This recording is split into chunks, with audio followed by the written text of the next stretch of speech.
Bible చెప్తున్న మాట, మనకంటే మనం ముందున్న వారిని మనం యోగ్యులుగా చూడాలండి.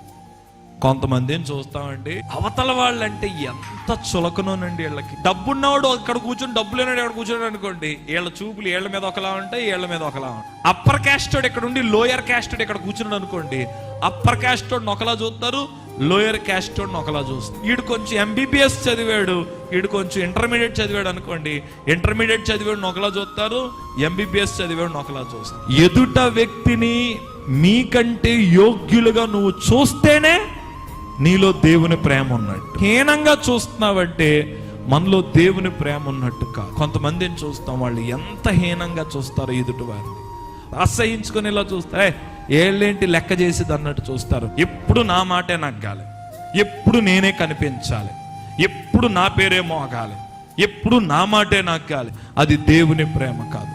నీవు నిజంగా ప్రేమ కలిగి ఉంటే గనక ఆ ప్రేమ ఇతరులు ఏం చేస్తుందంటే ఘనపరిచేదిగా ఉంటది. యేసు ప్రభులు వారు శిష్యులు ఏం చేస్తున్నారంటే వారి పాదములను పళ్ళెములో పెట్టుకొని కడుగుతున్నారు. దాంట్లో మనకేం కనబడుతుంది? ఇదిగో వారిని ఘనపరుస్తున్నారు, వారిని హెచ్చిస్తున్నారు, వారిని యోగ్యులుగా చూస్తున్నారు. ఆయన వారి పాదాలు కడగడమే.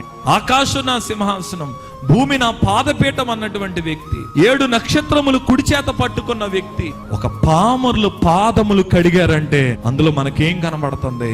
ఇదిగో వారిని యోగ్యులుగా చూడటం ప్రారంభించాం. నేను చెప్తున్నా, మీ కళ్ళు ఎప్పుడు మీకంటే ముందున్న వారిని మీకంటే యోగ్యులుగా చూడాలి. మీకంటే హీనులుగా తగ్గించి ఎప్పుడు చూడకండి. ఘనపరచడం నేర్చుకోండి, ఎదుట వారిని హానర్ చేయడం నేర్చుకోండి.